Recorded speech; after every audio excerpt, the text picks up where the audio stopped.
Hello and welcome back to Kester's Forest. Now we got something a little interesting this week to take a look at, a recent eBay purchase. And as you can see, it's this lovely Frogger machine from the 1980s, but unfortunately it's had a bit of an accident and there's a chunk taken out of it. So we're going to have to do something to replace this piece of plastic here. Also, you can see the battery cover is included, and when I bought this on eBay, if you take a look at the photo, there's no sort of mention of it in the text or in the pictures, so I'm quite glad to see that it's actually been included. Now the battery terminals themselves actually looking pretty good, but the description said that it was not working. It's also missing this sticker on the back here, so that's also something we're going to have a quick look at. So first things first, let's take this apart and see what's not working on the inside.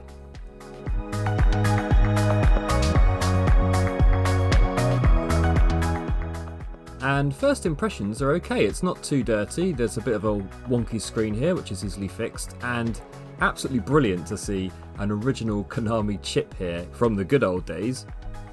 Now turning our attention to the power supply here, you can see there's the battery terminal connection which then runs through the power supply connection, and usually when you insert a power supply this then breaks the connection with the battery. But unfortunately the smallest one I have here is still too large, so I'm going to attempt to power this on using my bench power supply, and yes, it works at the battery terminal as well, which means that it's not the input for the power supply that's the problem. But yeah, having a quick look, it's working, but it's not working properly. It's actually sort of pumping out gibberish information onto the screen. I don't know if you can see that here, but yeah, if I just cover the screen a little, you might be able to see that, yeah, it's kind of nonsense. So there's power getting through, and yeah, I've got it on the right setting. There's two game setting and an off is in the middle. So what we're going to do here is just use some contact cleaner to just try cleaning the switch, because it could well be as simple as that. So yeah, give it a bit of a rub around, and this is the sound control as well, which turns the sound on and off. And there's no sound at the moment, so yeah, giving them a thoroughly good clean. Let's see what happens. Now the sound is off, but I can still hear it quietly. Ooh.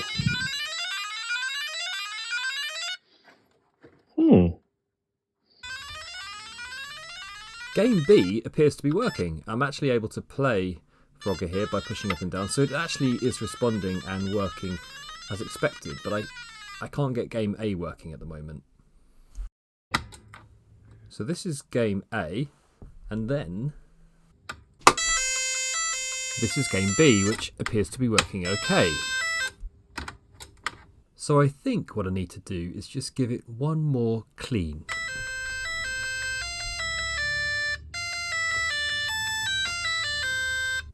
Yep, that's done it. And if I put it onto silent, the switch on the left, you can hear that there's nothing. And then when I switch it over, it has sound. So I think essentially now everything's working on the inside. Let's turn our attention to the outside.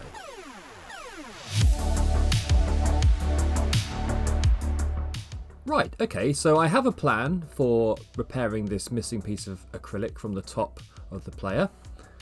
Just removing that there, and I'm going to take a measurement just to see how thick the acrylic itself is. It's about 2mm, so I'll get myself a sheet of that, and just measuring the inside here at about 20mm as well. So, and taking some angles, I can roughly work out what sort of shape I should be aiming for.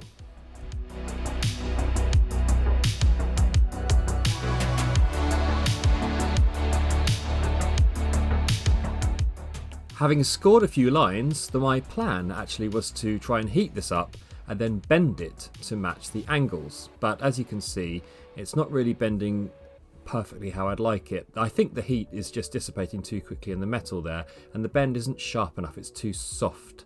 So plan B is I'm just going to cut the pieces and then stick them back together again in the right angles.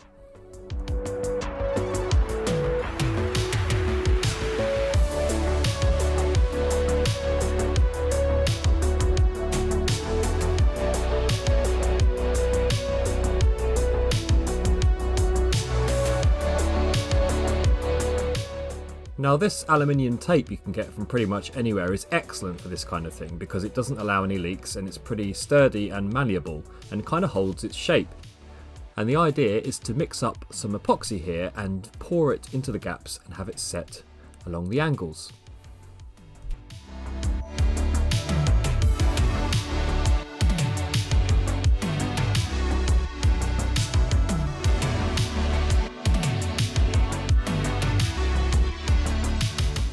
Now I have actually measured these against the angle measurer, but I'm also squaring them up by eye because at the end of the day it's what I see that counts.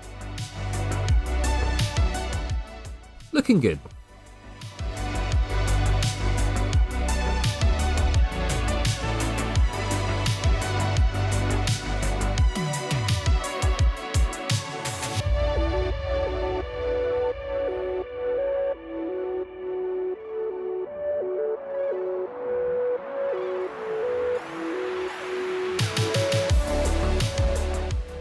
I should be giving this a proper good sanding with all the different gradients later on, but right now I'm just trying to knock it back so it's roughly in shape, and then I'm going to draw myself a template here so I've got some idea of what to cut out. It doesn't matter if it's a bit small because I can always fill in the rest. I just need some material to work with.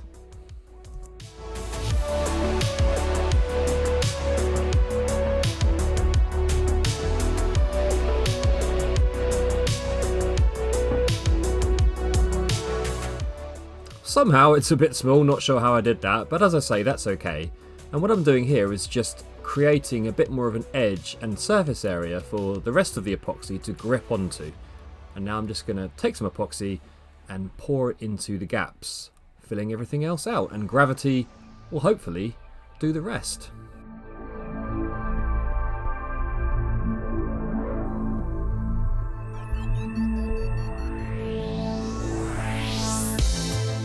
Okay, so we're looking pretty good, but I just want to tidy up this corner with a bit of JB Weld, and I'll file it back so that it's flush with the rest of the lip, and we should have a pretty neat result.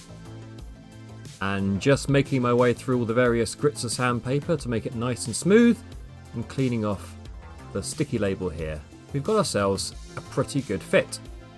Next up, we give it a bit of a respray. Now, I'm not going to be able to find an exact yellow to match this, but the one I found actually already in my collection of paints is a pretty close match, and this is for me to play, not to sell, so yeah, I think it's coming along rather nicely. Next up is just to give the rest of the outside a bit of a clean, because it's not actually in bad shape, but there's a bit of dirt, a bit of grime here, and I don't want to give it a scrub in a sink because this is fairly fragile plastic. I think a bit of IPA will do the trick, and a bit of WD-40 on the spring just to bring a bit of life back into the metal.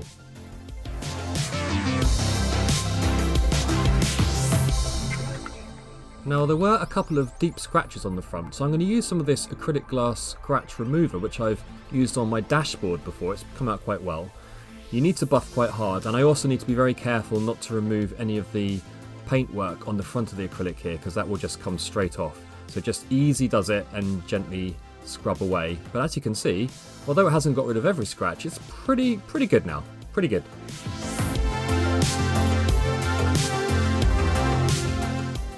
A quick dust and it's time to start putting everything back together and see how far we've come.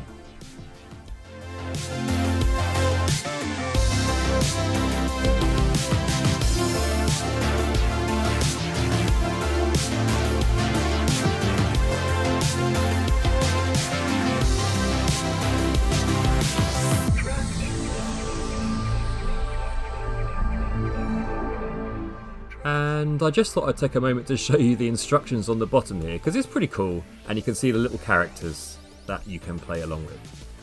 Now the top's going back on, but we've still got one more job to do, and that is to try and find a way to replace this missing sticker.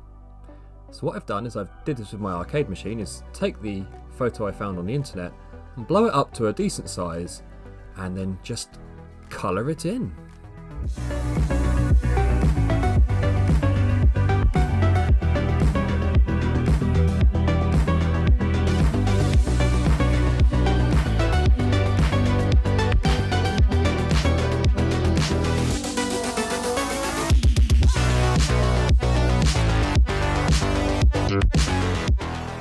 Now, you don't need to be amazing at art to do this or have expensive art packages. I'm using GIMP, which is free, and all I'm doing really is just tracing over what I already had. I'm taking the colours from the sticker that I found and I'm printing it on this vinyl sticker paper that you can buy from eBay. And a quick cover in clear coat will just make sure that I don't accidentally rub any more of it off.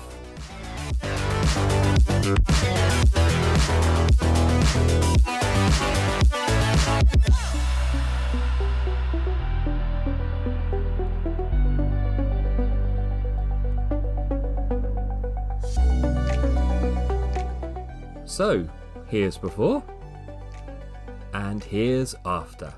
What do you think? Not bad, huh? I think so. Time to play some Frogger.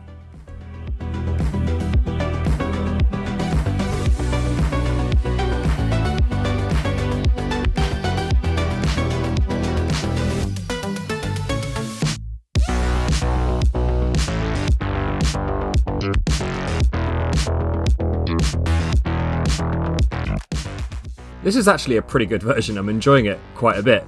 And as you can see here, you make your way up, and then level 2, you get this crazy snake that comes to attack you. But it's basically the Frogger that we all know and love. Lots of colour and bright 80s style lights.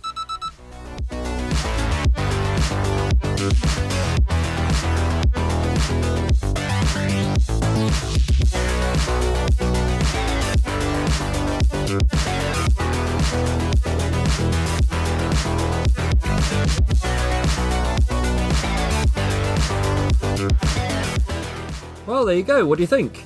I'm pretty happy with the results there. I'm really happy with the sticker. I'm really happy with managing to sort out that break. I'm not entirely happy with the match of colours, but you know, it's pretty good. But this is a really great version of Frogger. Happy to have it in my collection. Let me know down in the comments what you think, and I'll see you next time on Kester's Forest.